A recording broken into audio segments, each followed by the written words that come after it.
What's up, friends? It's your boy GP from DeOrganized Media, bringing it to you live with another episode of DeOrganized Nightly, where we get your favorite gigabrain astronaut scholars in the same room and have an awesome conversation. We've had plenty going on today. Today we've got the rocket launch about to go down in about 16 minutes for the Nakamoto 1 guys. They also minted out an NFT collection on Monday that is associated with this rocket launch. On this rocket, they have a rover that they built with a seed phrase to about $200,000. I think it has like 2 BTC in it and some stacks, some NFTs. All that is going to the moon, quite literally. And we also had a major success with the SBTC cap raising, from 1,000 to 3,000 BTC. We saw 2,000 BTC enter the Stacks ecosystem in less than 24 hours. So that's a major win for our community. And welcome to all of the awesome alpha that we're going to bring you. We're going to get into some of these topics, and let's bring on our guest. We've got Blockface is in the house. We've got Hero Gamer, Crypto Dude, and Jack Been Switch at the moment, and some friends will stop by probably a little bit later. But what's up, fellas? How are we doing tonight? We're going to the moon for real. Yeah, dude. Yeah. Something's going to the moon. How are we ever going to escape the firmament? About to ask the flat earthers. I don't know, man. I don't know. They where do they think these rockets go? That's why we got the flat coin, right? Yeah, pay our exit tax to the aliens. Big shout out to Silky Jones, Sam from Stacks Labs. I know that they're very close and working on that flat project.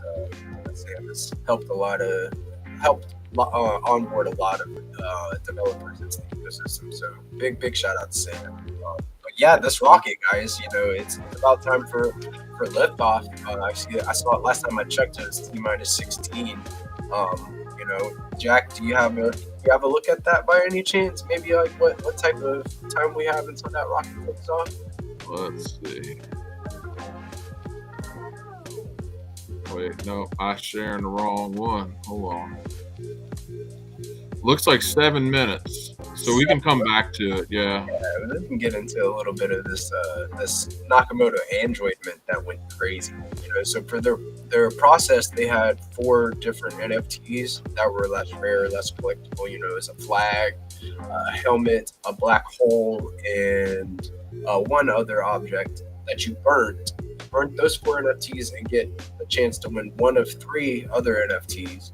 And then once you've collected those 3, you get to burn those, and you claim an android. So that's the Nakamoto 1 androids, and that is tied to this collection, or this treasure hunt. Just to clarify things, there is a flag, a rover, a helmet, and a wormhole. Those are the level 1 NFTs to mint. Just that you would convert to the level 2. Huh? Did you do any minting? Oh yeah, I was participating on that. I got some androids for sure. I got a pretty sick one actually. I thought so I'm gonna hold on to that one for the long haul. The rest of them, if people are interested in getting their hands on one, let me know. Maybe we can work something out. Yeah, I've got like 14 of them that I plan on, and some flags and the smaller. I got a little bit of all 3 levels, so I could do some like giveaways and stuff like that. So I got about 14 of them. Pretty cool mint. 14 androids? Yeah, there's androids. Nice. Yep. Yeah, you must have been hitting that freaking level 1 mint hard. Dude, I think I found the meta is forget about waiting for 2. Just go ahead and batch mint to like 5 STX worth at a time, and then just level up. Yeah, that was most definitely the play. I learned that a little late, and then they all the level 1s got minted out. I was like, man, I shouldn't have been trying to assemble them on the fly. Should have been those level 1s. I was watching the number go down like hundreds at a time. It went from like 2,000, like, all right, so over the span of about like 6 or 7 hours, it went from like 24,000 NFTs to, or a little bit less than that, down to 0. So yeah, it went fast once it started catching on. Yes, like wildfire. I don't know if people were using bots to mint or what it was, but I'm sure. I'd like to I'm see sure what the secondary value looks like, because like we were talking about before we went live, when you want to talk about, a highly collectible NFT, this has potential to be a highly collectible NFT of any, right? I mean, so yeah. So I'm interested with secondary is because really that's the only way you're going to get Android now is by piecemealing it together, buying on the secondary markets. Yeah, dude, and like I saw a lot of trading going on while that was going like down in the chat, in the Leo group chat. People were trading pieces to get these Androids minted. I think there's about 750 left, so that pretty much like boils down to people having pieces and having to trade now to, assemble these Androids. So it's interesting to see how that will develop, right? Go hit up Gamma, man. Yeah, you guys can get some on Gamma right now for relatively on the cheap. I would assume compared to the future, assuming this project really can keep delivering with the news, because part of this project is going to be predicated on keeping the news alive long enough to where the technology can catch up to be able to, remind people, hey, now that we got space travel kind of under our belt, there's some Bitcoin chilling over there on the moon. So if somebody want to go get a little bit of money, there you go. That's they need to maintain the news relevancy at least on a regular interval, until then. What year does somebody get on the moon and get to the seed phrase? Are we taking guesses on that right now? Taking guesses. Well, it's going to be tough because we've never been to the moon. So all we really got to do is just go get these keys from the studio where they're going to film the launch. Yeah, where they Stanley Kubrick shot the film. Yes. Yeah, exactly. All right, 3 minutes. 3 minutes. Somebody's on board the rocket and is in the cargo hold, and then boom. Yeah, we're gonna be able to enable little boost X deposits to that treasure chest too over time for people by just going to the Nakamoto One profile page. If you want to contribute a little bit to the treasure chest, we'll have a way to do that eventually. So I think that's going to be a little bit of a way to keep the news alive for them and help promote it, because there's obviously going to be new tokens that come out and that pop off and people find new use case for and whatnot. So potentially still being able to deposit those to the treasure chest, people could find interest in that. Oh yeah, dude! I think I'm gonna send a couple Gigapepes up there. Just I'm gonna send some D-Raptors up there for sure. Yeah, I sweat some back into space. Some before the other day. I got a couple that I'm gonna send up there. Nice. But yeah, man. It's got to be like 2 minutes, like probably like 3-4 minutes now. So it's getting there, guys. We're gonna see this thing lift off. Big shout out to Mr. Wagme giving us some coverage of what they have on this space. I just saw Wagme share the SpaceX handle, and it's actually just 1 minute. Oh, nice. So maybe we should pull that up. Yeah, let's pull that up. Yeah. See if we can see this thing take off, baby. Here, I'm sharing my screen. There we go. Boom, boom. Let's watch it, fellas. Big shout out to Nakamoto One, putting this little treasure hunt together for all of us to kind of witness. This is history in the making, the first of its If you want to watch the SpaceX, it's more high definition and closer up. Do we have time to get there is the question. Oh yeah, they just shared the URL in the private chat. 17:15. The private chat has the link. Eurogamer shared it, I think. Oh yeah. There we go. All right, hold on. Boom. 4, 3, 2, 1. We'll make it. Ready? There, y'all got it? Yeah, that's the high def. Oh my god, just in time. Yeah. I was literally at 0. There you go. We got it, guys. Wow, look at that. History in the making. They did have a rapid deconstruction. What do they call it whenever a rocket explodes? Wait, what if it explodes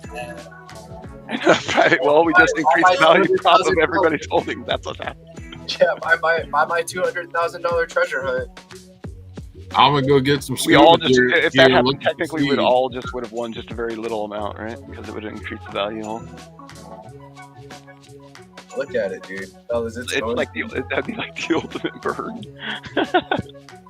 Let's hope it doesn't blows up then. I know. Right? Let's just watch it for a minute. I'm freaking crossing every digit I got. Because they had, I forget what they call it, a rapid, unscheduled disassembly. Oh yeah. See, it can't leave the firmament. Look at that little curve. It never leaves the I right. see it. Blockface, I see it, dude. Yes. It's right there. Undeniable. It's right there, dude. Yes, the firmament. Do you guys see the firmament in the chat? Yeah, it looks like it's got a graph on it. I see it, dude. Do you see it, Crypto, dude? The firmament? Yeah, where it's like that little whatchamacallit, little what do you call it, a hallucination? Yeah. It's not a lie if you believe it. Jared. See? CP, turn the music down a little bit. Yeah, I think the music's a little loud. This is the sexiest launch ever. Guys, I'm glad we could provide that vibe for our viewers. Rocket, rocket. It's like Elon's making his 27th kid to that music right now. There you go. While we're on X Spaces. Oh man, so with these Nakamoto androids, I really like the gamification feature to it, like the aspect of having a low mint price and high supply for this NFT. It has inspired me and given me quite a few ideas on what to do. Another thing that I've been drawing inspiration from is like those Make-a-Pont robot parts, the components, and how you can upgrade NFTs that way. That's pretty cool. There's a few different collections that I've really liked how they've been done well, and this is one of them, the Nakamoto one androids. So I'm thinking that I think I might have to figure out how to do something like this with BoostX. What do you think, Crypto dude? Do we figure out how to do a mint that can implement all of these different components? What is the extent of capabilities that we can do? So the model is relatively straightforward from an implementation point of view. You have basically your level 1, NFT collection that is, people are capable of minting at your cheap price, right? And then your additional layers or levels of, assembly, so to speak, that are kind of all predicated on that original layer or that original level. You just require those NFTs as input instead of, just the native STX token, right? So, after you supply your required inputs, you can produce your mint, right? Check to make sure you're actually getting your level 1 NFTs as your input, and then from there we could do the same thing from level 2 to level 3, and so on and so forth. They're really like how complicated you want to make it is really kind of up to the imagination, but there's interesting ways that it could be done that involve like more than just a linear flow like that, kind of like a branch type of flow, to where you could have multiple final assemble. Like imagine instead of just building just androids, you could also build some other final tier asset, so to speak. You can get underlying properties. Yes, like you could build you could craft the traits, and there's some type of randomization feature from the level 2 moving into building the android, and then you craft the components and you get random components, and those components have different rarities. And then there's a final stage, which would be an extra stage from Nakamoto, that is the final android. And then that's kind of more like a linear, and by linear I mean it's linear in the point of view from contract to contract to contract, in terms of levels. I like the idea of branching it a little bit, near the end or at the end, so that way you can have, in essence, less I guess prediction on where the assembly will finalize. So maybe something with less traits or more traits. Yeah, think about it. If there was like, you could take these level 1s with the Nakamoto one and create the level 2s, and then you take the level 2s and you create the androids. Well, imagine if you could take the level 2s and create androids or some other Right. final animated NFT, asset that is like at the same tier as the android, basically. So that way it requires the same inputs, and thus, the ratio between androids and that other asset is unpredictable. And then there's, no guarantees of, what is it, 6,000 androids or whatever. I think is how many is it? No, 2,000 androids. You'd have, in essence, less than 2,000 androids if you had another asset competing for construction, basically. I And like so, that. Would they be in the same collection, or would yeah, they be? well, it'd be like a, level, like you could look at that as like level 3A and level 3B, so to speak, Okay. as an option. Maybe create It's kinda iPhones like- instead of Android. It's kind of like the silver and gold Stacks Invaders. You didn't really know how many you were going to Yeah. wind up with, right? Exactly. That creates a fun element because it's not as predictable for speculators. Yeah, I like it. I like the idea of like the unpredictability. That whole essence of like, hey, you can guesstimate like what block number that you could get, and you could try to target that block with stack estimators, but you might have other people trying to bid to get that same NFT. And you may not get it. It became like a little bit of a gas war a little bit with the Stacks Invaders mint. So it was kind of like a little bit competitive as well. That competitive portion of it was very interesting to see too, because people had different tactics, and Trip did wasn't it Trip that put together the analytics for? Yeah.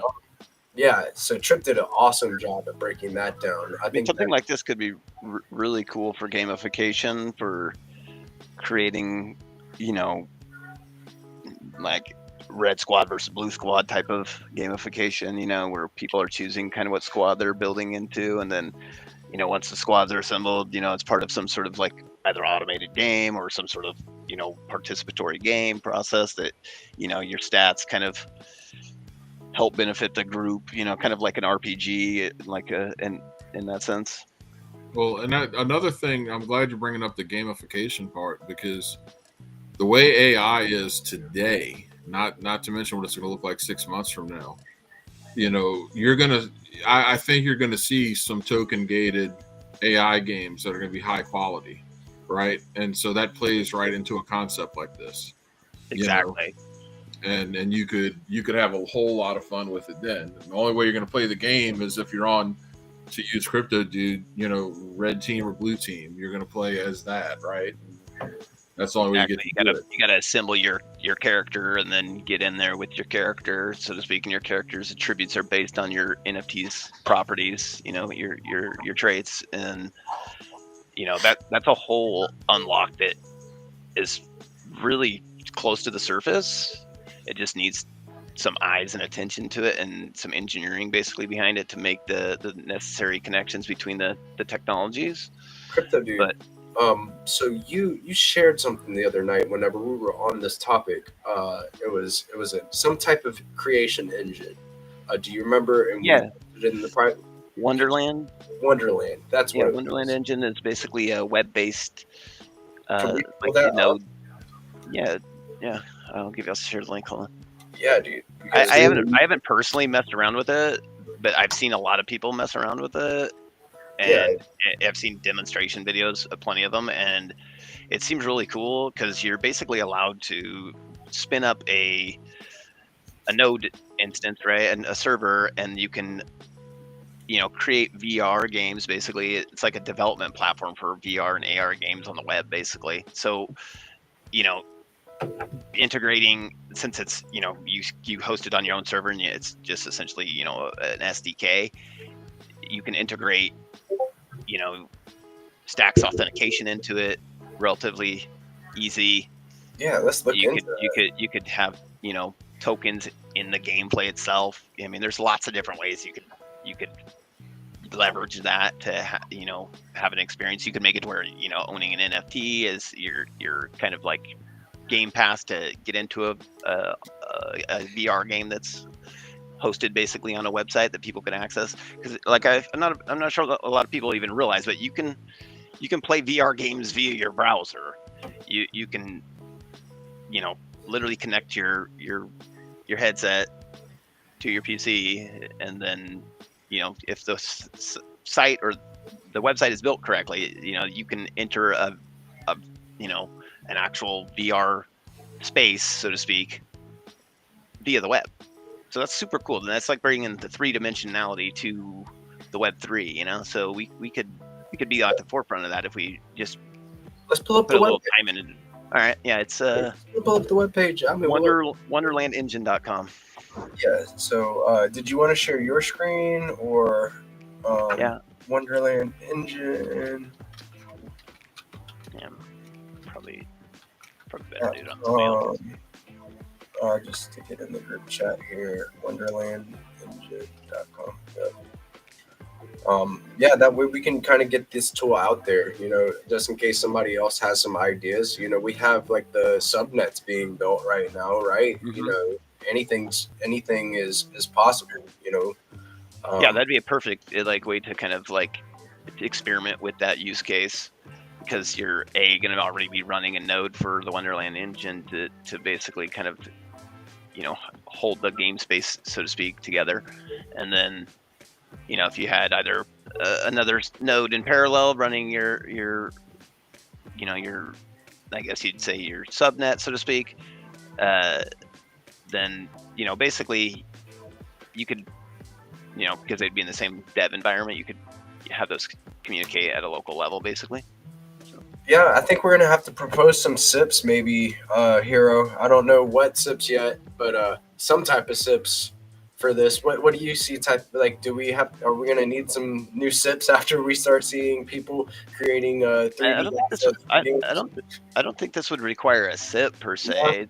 This would just require somebody leveraging the existing Stacks libraries we already have, and also leveraging this Wonderland engine. It would most definitely be more difficult to implement this probably within Unreal Engine 5, because the nature of Unreal Engine 5 is full-on client-side application. It's not a web accessible user experience, so to speak.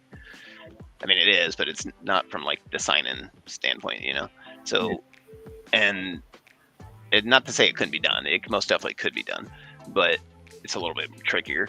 So Jack, what type of game would you want to see built? And like, if we're talking about these types of mints where you can have your own traits that reflect in the gameplay, and we're talking 3D assets with Wonderland Engine.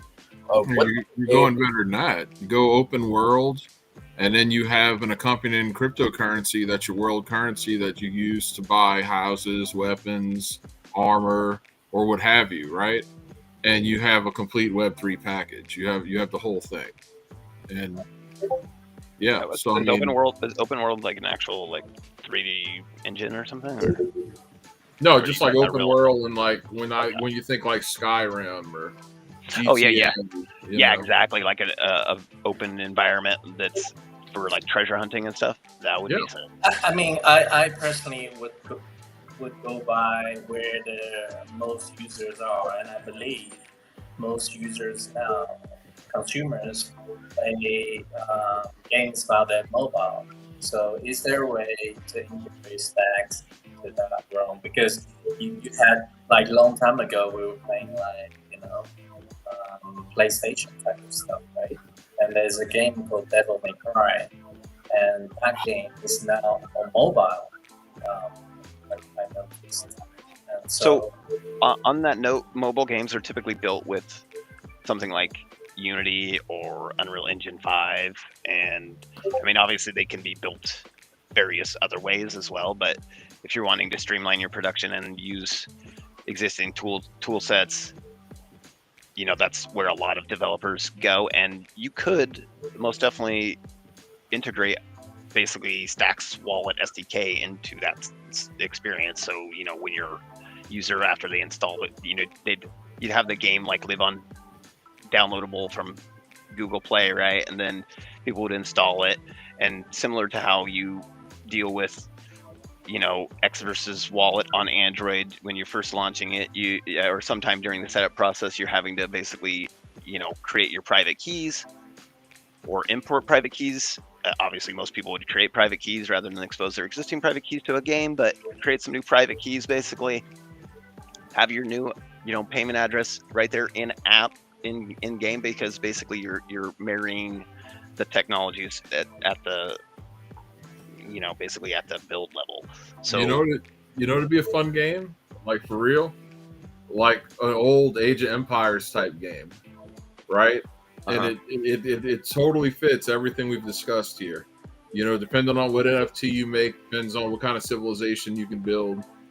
You're limited on how much you can grow it based on how many resources you harvest. So the resources you harvest are actually tokens, right? They could be anything, but they're tokens. And then you have a secondary market for the tokens, and you create the entire loop. Yeah, like the possibilities are really cool. Like, I'm a gamer. I play games. It'd be freaking awesome to be able to sign in on a Stacks wallet on a game and be able to do little things in the game that, increase your holdings or allow you to earn NFTs or, just anything that increases the user's ownership, basically, I'm all down for. Oh, yeah. Yeah, because, you'd have some people who would, not have much time to play the game, but that have a lot of money, so they just make this awesome empire because they're a whale, and everyone else is trying to get to their level. That'd be fun, man. Yeah, I love the possibilities with this. People really need to do it. I would put time into it more myself if I wasn't already juggling too many things already. So I hope somebody digs into that and shares what they come up with. I'll most definitely play it.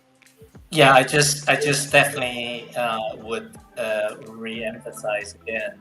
If it was a mobile, it would be much bigger market. I think everybody for has sure. A mobile. You don't need a laptop, and it covers the globe.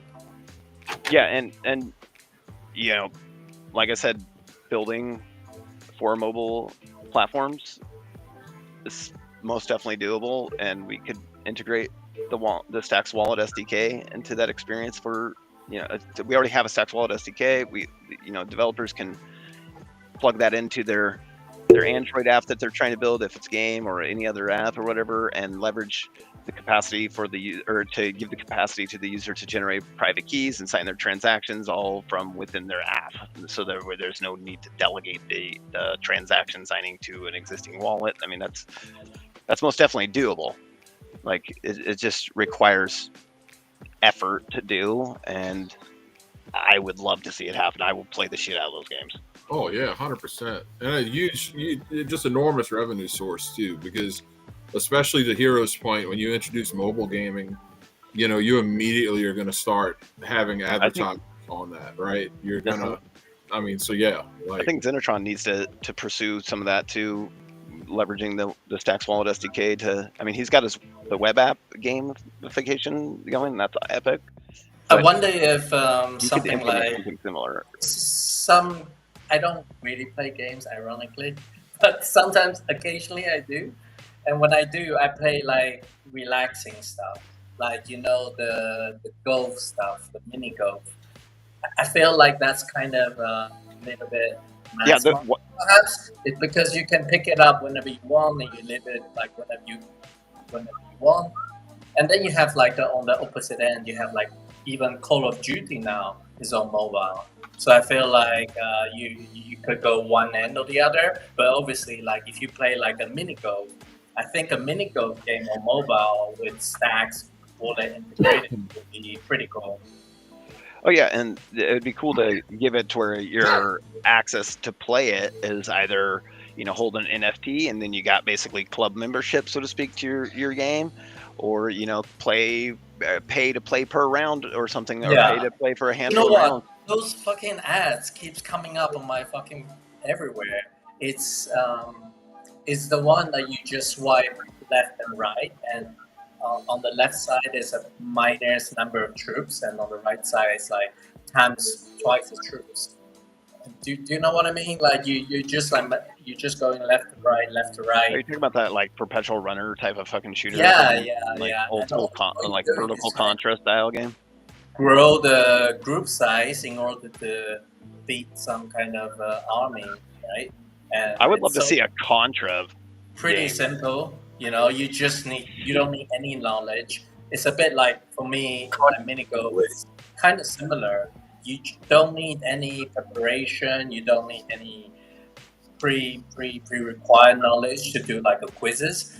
All you're doing is swipe left or right, and I feel like that's probably a little bit more mass market. Yeah, I don't know Alright. how popular that type of game would be. To be honest, I mean, it seems like there's a lot of those types of games though that could be leveraged. At like the mobile game market is most definitely ripe for the picking for stacks integration. Like there's nobody doing it right now. So if you're the first to market What on about that, you are going to have some advantage. Huh? Educator, the newest gamification coming to stacks. Educator, that's right. You know, that's I like Subway it. Surfer, like something like that, or like like something simple. You know. All right, Mike's the headhunter. He's got to find us a game developer, and we're gonna run with this. He knows Oh, like something. you know, like those just simple games, but with blockchain integrated. I mean, like elements of blockchain integrated. Yeah, just leveraging traits of NFTs for in-game asset properties. That's like such an easy parallel in terms of concepts. So people wouldn't have a hard time understanding that. Like, oh, I own this NFT, and then I got this in-game item that I can leverage. Oh, you know, like some kind of like word games. I think some people quite like them. Those some crosswords, or you know, like when you have to fill out. How do you call that game? Is it called Wordle. Is very yeah, popular. you Mhm. word with your letters, right? Mhm. Something like that. That would be cool. I mean, right now, to me, the biggest Yeah, word NFT that most people have is this .btc. If you know what I mean, in terms of like logging inable Yeah. IDs. So you The have most a huge community. It resonates with the Web 2 model, so people can get behind it. I just think about, imagine that everyone with a .btc address knew that if they played this game, either the assets or the virtue of having the .btc gave them some in-game kind of boosts to begin with, right? Maybe made some features, attributes, or benefits worth it to them.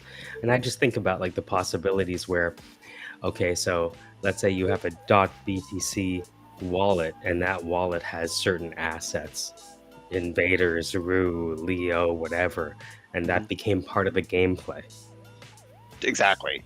Like it doesn't have to be tied directly to the properties or the traits of an NFT. It could be exactly like you're saying, just based on asset ownership of you know, this token, that token, you know, these different types of tokens. You know. You know, in Contra, you start out with 31 lives if you have an invader. For Right. example. Wait, so I had another thought. If we go one element up, wouldn't you just want to have like a decentralized store, like Apple Store, but for games, and then you create that infrastructure or the platform for games. Log in with your wallet, your .btc wallet, and all of a sudden the games appear. Yeah. Oh yeah, that would make sense. Yeah, that could just be like a curated list pointing people to the existing marketplaces where the apps are, you know, downloaded, right? So I guess you are hosting the distribution and advertising. yeah, a lot of people don't like downloading third-party APKs.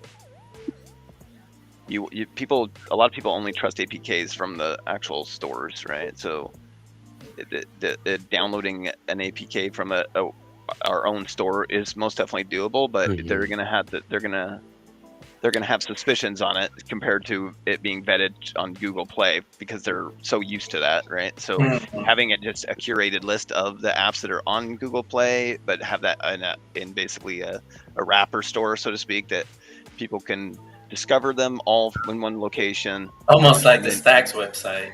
Did you notice Yeah. that people are putting in Trojan horses in fake GitHubs? So when you Yeah. download and run the GitHub, it,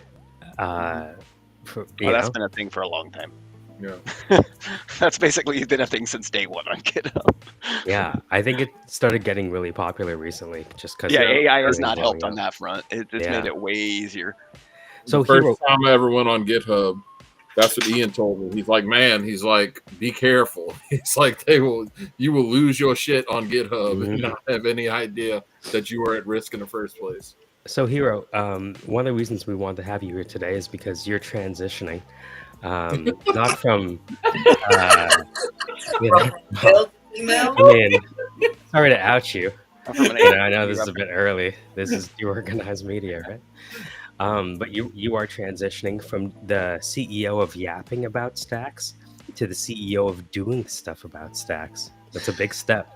But you've been wanting to learn how to code for a while, and I want to spend some time with you today. Uh, you showed me what you recently did with Notebook LM. Can you Mhm. talk about that in terms of where you started with the SIP and what you just did with Notebook LM? And I really want to spend some time with you today talking about what's the next step and maybe even show you another tool. Yeah, that would be really cool. Yeah, I just want to sort of let everybody know I'm really going from zero.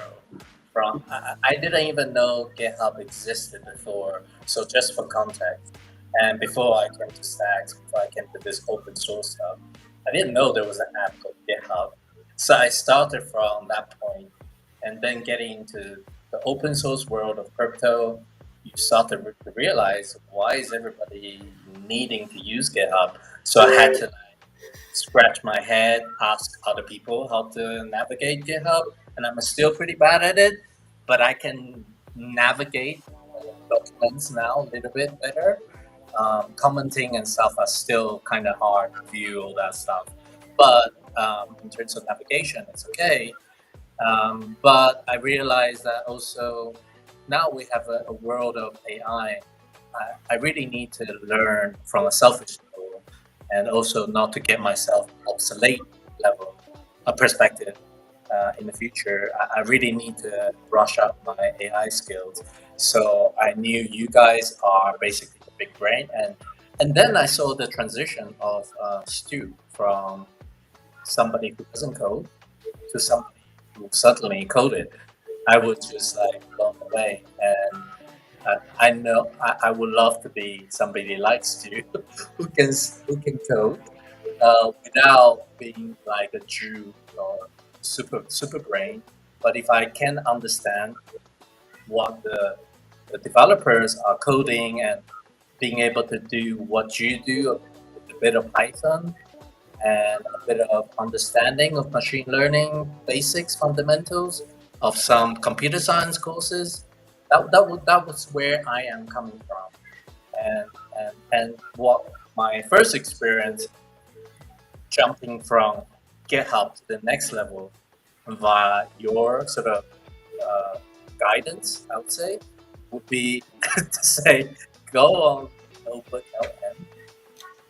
And then because last month I think I couldn't log in because it was like region restricted, but now it seems to be working, which is great.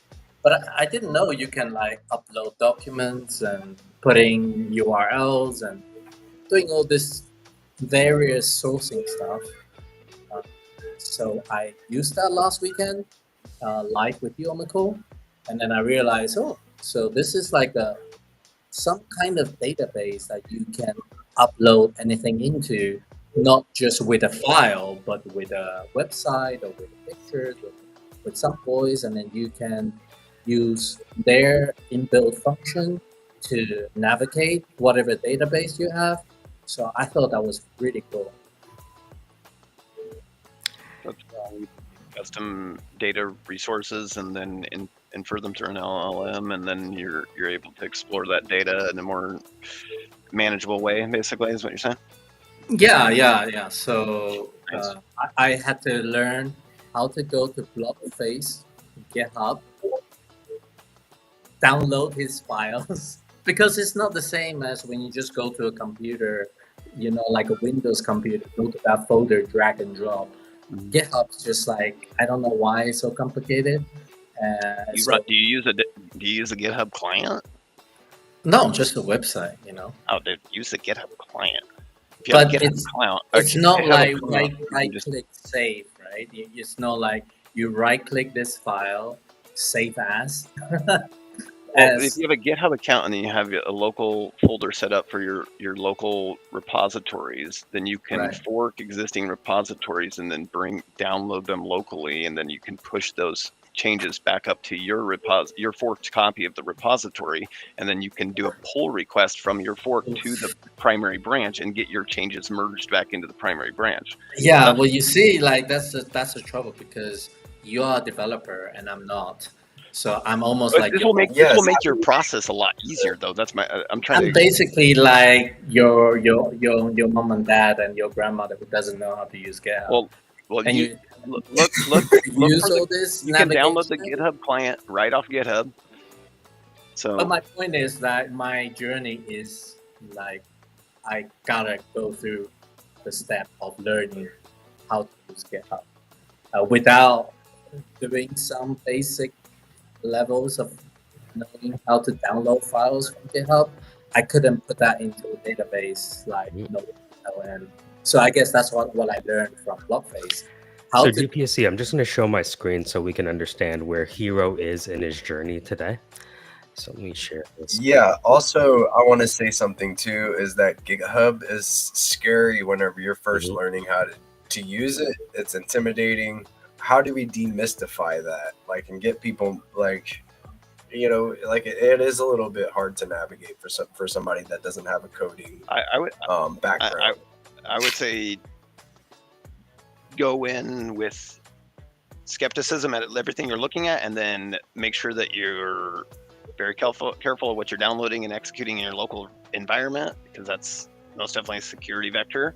But assuming you're dealing with trustworthy repositories, then leveraging the GitHub client to be able to kind of micromanage your pushes and your changes to your copies of your repos, or your own private repos or whatever.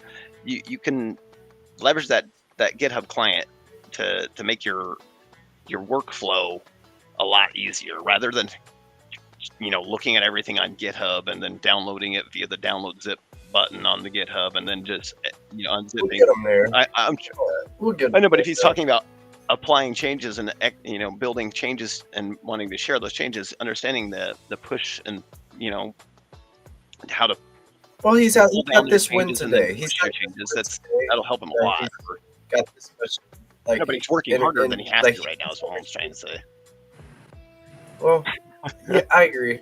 You're trying to drop some alpha on him. Let's not explode his brain with the alpha right now because he's just starting off. What has Hero done today? Blockface, Crypto dude. Thank you, dude, for dropping that. That feedback too. I appreciate that, dude. So I'll just show It's you needed. where Hero is today. So I Okay. created a little thing called the Stack Starter Pack for large language models. This is what it looks like on GitHub. It's basically a starter pack of all useful information from Stacks, the white paper, all the articles from Gamma, a repository of all of the SIPs, for example. And so what I had Hero do, because he wanted to analyze Stacks improvement proposals for their viability and any risks, opportunities, threats, weaknesses, strengths, you name it. So I download the Stacks starter pack for LLMs, and then I go to notebooklm.google.com. That's notebooklm.google.com, and I can essentially upload these text and markdown files. And so this is, again, just to show you where Hero is today. So he's Yeah, that's exactly where I am. Mm-hmm. I learned how to find where to download the zip because I get it in the Windows environment. There's a zip. I need to go hack it and stuff. But I couldn't find where it is. Oh, yeah. It's one of those things like, so I downloaded the client, like, so when you say the client, that means like downloading like what you pull up on your machine for the GitHub, right, crypto dude? Yeah, there's Like just whenever a you straight up app that's click called the GitHub desktop app, right? It's just Oh, like I any didn't- app.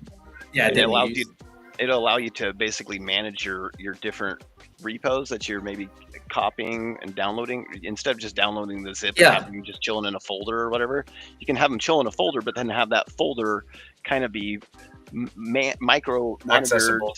through by your GitHub client, and then if you make changes there, you can push those changes back up to your fork copy, right? So it allows you to make modifications to your copy of those repos without losing them and having to keep them locally in case your computer crashes. Dope, dude. So does it like autosave as you're making the Well, if you're edits? it depends on how tight you integrate it with your IDE. You can make that kind of autosaves and pushes periodically, but most people just autosave their files locally, and then when after they test them locally, then they'll commit them to their push basically, and then they'll push that to their repo. And that went right over my head, but I understood the repo and I understood the word GitHub, so I'm getting there. And I know how to do a little bit a of push is little just bit a fancy way of saying uploading your changes. Gotcha. There you go. And a pull is There you just go. a See, fancy that's way of where saying me and Euro are. downloading the latest changes. I like it, dude. It's one of those things that like definitely takes time. We need mentors that help us in this space to understand these terminologies so we can further educate ourselves and kind of get behind this too. It's one of those things. Whenever I started, like Michael showed me some of the similar stuff too, like how to get the zip repository and how to reference it. I downloaded it to my local machine. So it's just the most simple, straightforward way to do it without having to download a whole app to the computer. Is the approach just to get started. And how do I'm you sure, feel, like, GP? Like, how do you feel now? I guess you were an artist and you didn't know GitHub, and now you feel like you understand how to navigate a little bit better. And do you think it has brought some values to you, knowing how to use GitHub a little bit? Yes, absolutely.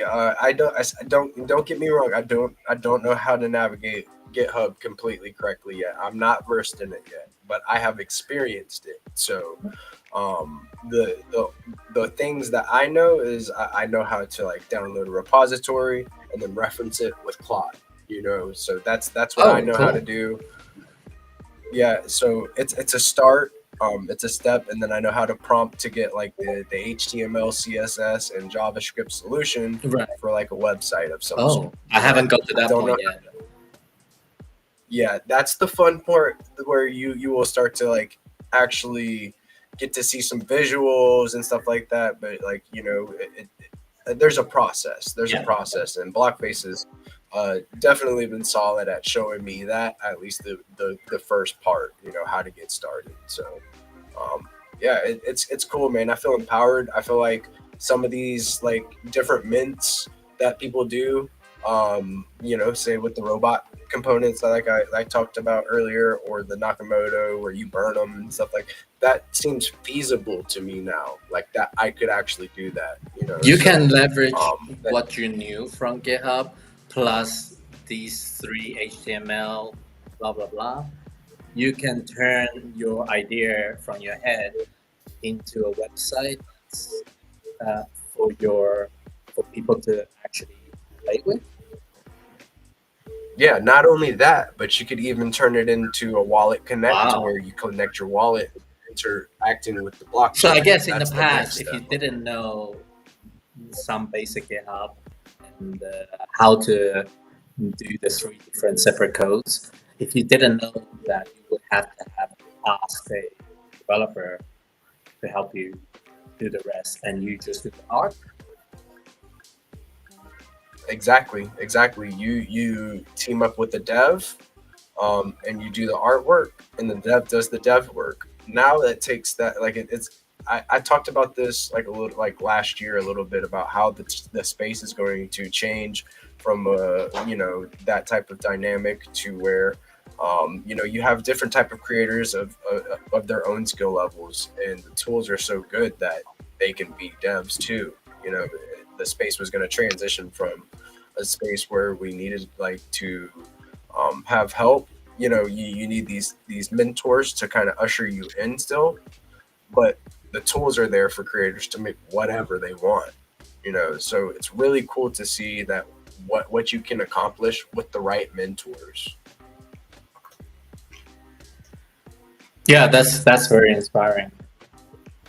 It's a constant apprenticeship, because anything that I know is because of Vance, Rocky, Oma, Crypto Dude, Paul, Jack, Ian. You know what I mean? Like, there's always new things, always faster ways, always more efficient ways. And so if you have like a community of practice around you, right, that it just means you don't have to learn everything at once, right? So in the beginning, I had to work with developers to create the prototypes. Now I can create the prototypes myself. Mm-hmm. It's unlikely that I'm going to get to the point where I'm taking prototypes and moving to production. But it turns out I don't need to do the whole thing, because I can focus on trying to figure out just what the hell the customer's pain points are and do prototypes and then show them. And then when they're finally interested, then talk to the production guys. Right? I mean, that's how it works in reality. Mm-hmm. When it comes to physical products. Yeah.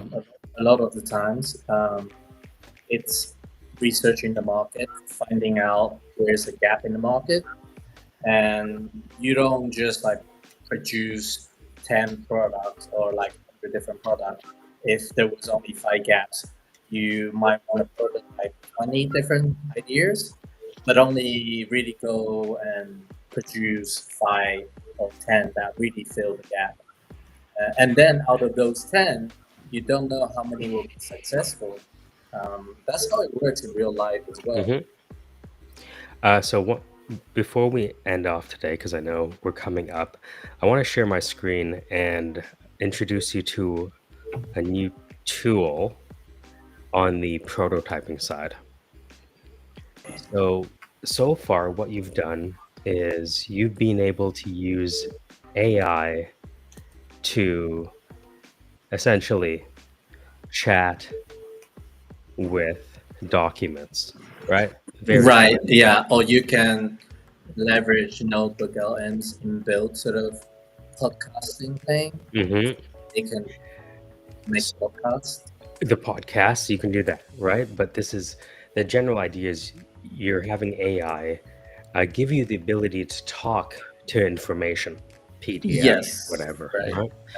Now, one of the other big challenges on this path to becoming a minimum viable developer is how do you prototype? I don't know. And so that's what we're going to do now. So Hero, I know it's difficult. I'm putting you on the spot. No, I love it. I'll start you with, this is bolt.new. Yeah. So I want to build a prototype of a solution that, now you finish off the sentence. Okay.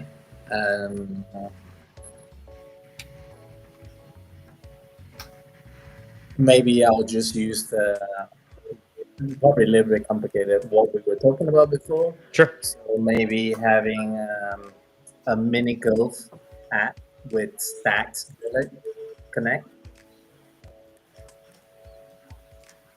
Mobile game. You probably want to mention using the Stacks wallet SDK. Okay. Can you say more about the mobile SDK? What else can I add?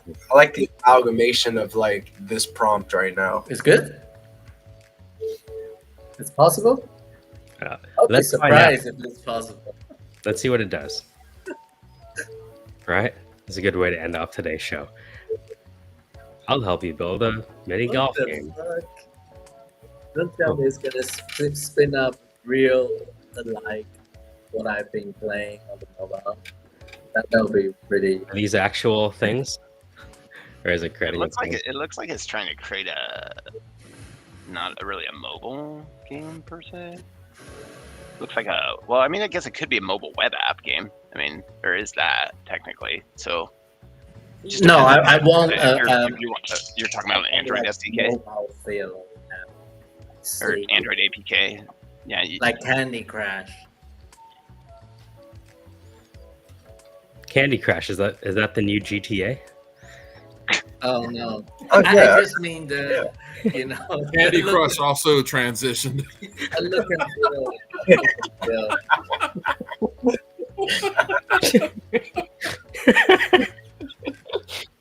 Candy Crush out. All right, let's see what. Fuck! Wait, this thing is writing all the fucking code. Oh yeah, it's happening right This now. is No crazy. doubt, What dude. happened? Jack, have you seen this before? No, my first time.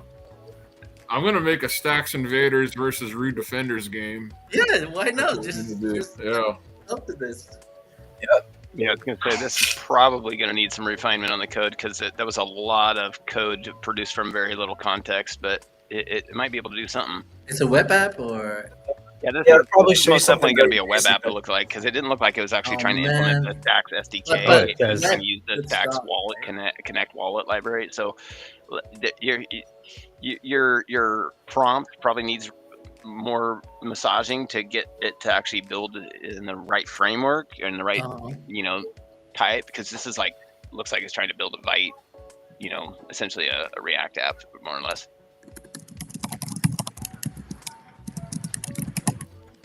We in here. Oh, dude, the autism laser beams are starting to like. I hear them typing on. Just on say I want keyboard. to just type this in the prompt. Say no, I want a mobile game that is an Android APK. no, I want the what's the Apple equivalent? Is it Well, I mean, yeah, you could just say like, for example, an Android APK or a mobile iOS game. okay? Fuck. It's because you're gonna want to use the Stacks SDK basically inside the build of your APK, for example, on an Android game. So implementing Stacks Connect library is more of a means to connect an existing wallet rather than embed and create wallets in your app. Wait, so CryptoDo, are you using this?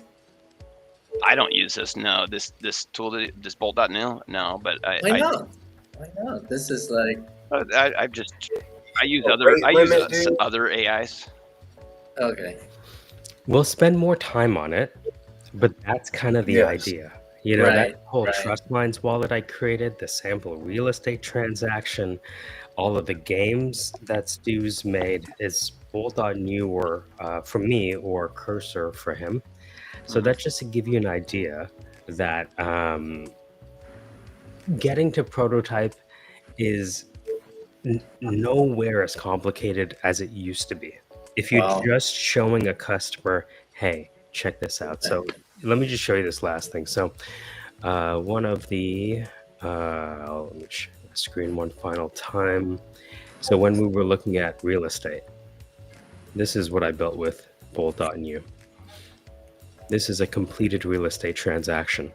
I used the internet to download all of the relevant regulations, rules, and requirements around real estate transactions. And then I use those regulations to design the prototype prompt. And that prototype prompt included all of the little facts and figures, even though I've never been a licensed real estate agent. So that's just an example of how we can go from ideation to prototype manifestation very quickly. Mhm. And it also kind of helps the developers because you don't have to send developers on a wild goose chase building stuff that doesn't, have any audience resonance. I'll stop there.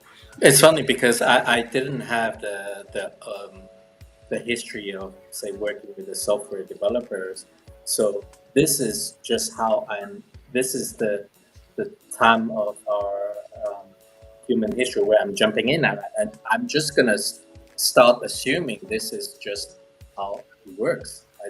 I wouldn't know what happened in the past, what the challenges in the past, but Yeah, welcome to the wormhole, man. Yeah, The the rabbit age of the hole idea is. guy is upon us for sure. fuck, that's great. That's great for creative people. He was like, "Fuck! I thought I was obsolete. You mean ideas guys are great?" I think I'm an ideas guy. I'm a Hell yeah, creative. that's where it's at. I mean, everybody's actually got creative thinking, ways to see, gaps in the market to be able to fill those gaps creatively. That's the future. Right. And you have the Oh, entire. The good thing is, since you built up so much like reputation equity, you can basically ask anyone to help you with your app, and they have to say yes. You know what I mean? Or else, so like Yeah. Grant Phase 4 will get turned down. You Oh know? no, I'm not doing that. Hopefully, And someone else this will is do how, but this is how the Stacks community elevates itself. That's when you just cut right to the core of it. That's how you really just take the community and put it on par with, your big VC backed developers, right?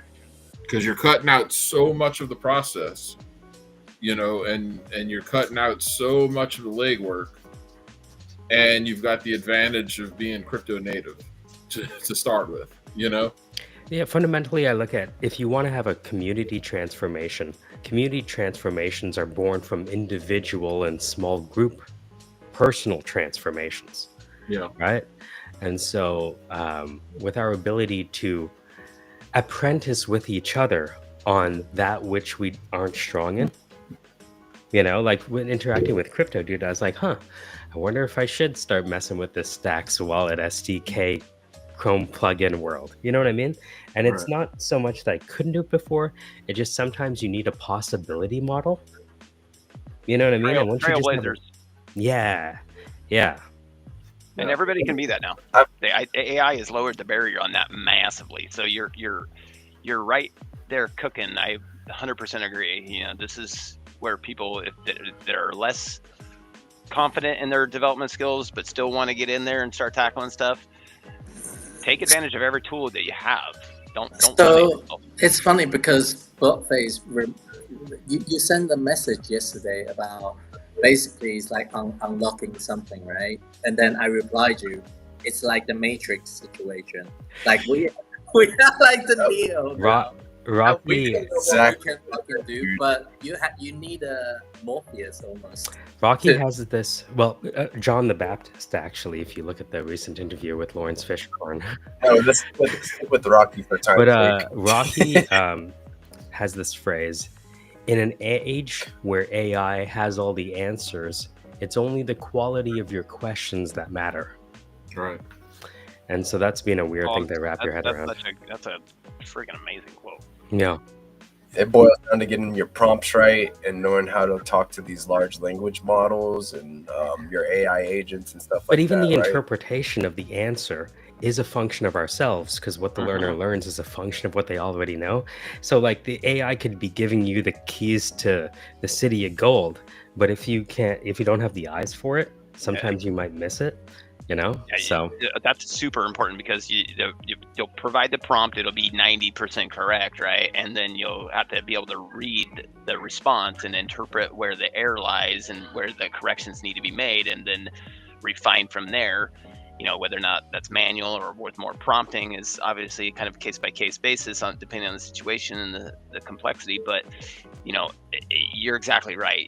Like, this is basically the beginning of the era of the idea guy. I'm 100% on that. Like I know that for a fact. If you guys are an idea guys and if you are an idea guy and you are watching right now, Blockface is a guy to follow and Crypto Dude is another guy to follow. These guys know how to kind of navigate through different AI. Blockface has introduced me to Cursor and now Hero. So definitely give those guys a follow on X. This has been an awesome conversation, guys. I'm gonna go around the room one good time, and let's get one more thought in before final thoughts and contributions, and let's call this one success, man. Blockface, I'll pitch to you, brother. One of the most famous alchemists of all time is someone we all know. He's the one that helped launch the rocket, Isaac Newton. When he wasn't doing calculus, he was engaged in what he called alchemy. A lot of people think alchemy is the process of turning lead into gold.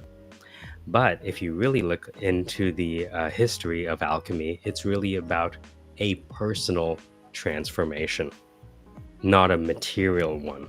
And I believe that if we can do anything with community, it's being apprentices for each other in this co-apprenticeship as we spiral upward on a Loretto staircase.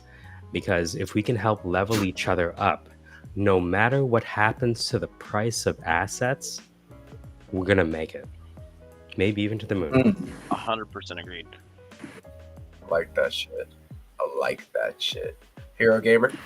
Yeah, no, like just on the train, on this train of thought, just make me think like, if the value of what we're creating here, with or without stacks, doesn't matter. We almost should have like a prompting mentorship of some kind, a focused study group of helping each other learn how to prompt. If it's really going to be the age of ideas, all we need is to unlock all of us in ourselves, that we all have that ability to prompt, or we just either too intimidated, didn't know it was even possible. I think a lot of people just didn't know it was possible, like me. I think today I didn't even know. I didn't know the machine is right there, like line by line the code, and you can see it live as it writes. Just pretty incredible. So I think if we did have more focused prompt group, helping each other learn how to prompt, uplifting each other's ability to prompt, we might generate a pretty powerful individuals that come together and make stacks better. Or it's like AI is a restaurant with a menu, but you don't know what the menu is. And the food is only as good as your ability to articulate what you want to eat that night. Oh wow, that's such a good analogy. Hopefully, it's not too complicated of a menu, to where like it's like GitHub, Claude. I think most Cursor, people have the ability to prompt mushy peas and mashed potatoes. I'm a simple guy. I like wings. I like hot wings. Yeah, prompt to wings is definitely a product. Crypto Dude, what do you have? What's your final thoughts on this conversation? I'll keep it simple. If you want to see the change, build the change, and if you don't know how to build the change, look for help, because I'm sure there's people that are willing to help. You just gotta be willing to look. So I love that, dude. Like, open up your eyes. We're surrounded by giga brains, so let's have these conversations. And the legend, Jack and Switch. This is really cool. I'm still stuck on the real estate page that Blockface pulled up. So I'm thinking about, if you went back 10 years, how expensive would that have been to make? Right? That's something that he wouldn't even have started. Right. Sometimes. Yeah. Right. So get this. This all fits in the following way. And I've said this before, and it's worth repeating until it sticks in everybody's brain. To increase the prosperity for every man, woman, and child on this planet, you need hard money, cheap energy, or free energy, and automation, right? So we just saw something that probably cost multiple tens of thousands of dollars to create, just 10 years ago, that cost whatever the subscriptions you're paying for now. You didn't even have to log in. Right. And so you can see how this all fits together to really reflect where we are at this time in history and what a pivotal time it is. And so we need to keep pushing for decentralization, because these kinds of tools and these kinds of opportunities they must remain open to everybody. and the money has to be good. And you'll see we've got the potential right now to make the world a completely better place. And it's very odd that we're all shit posted on crypto Twitter most of the time, but at the underlying, base level of that, this is what we're ultimately trying to accomplish. And yeah, it's mine's Preach. Big facts, dude. I loved all the takes and having this conversation with you guys. That's what I want to provide as a space for everybody to, just getting the people with different ideas in the same room is a value add, in my opinion. So I think that this has been an entertaining and very, very awesome conversation with you guys. I hope you guys all have a blessed night. Mr. Blockface, Mr. Hero Gamer, Mr. Crypto Dude, the legend Jack Ben Switch. This has been another episode of DeOrganized Nightly. I'm your boy GP. Come through 7 p.m. ET every night, and we are going to be here bringing you the alpha with your favorite GigaBrain astronaut scholars, and we are going to bring the vibes. Peace.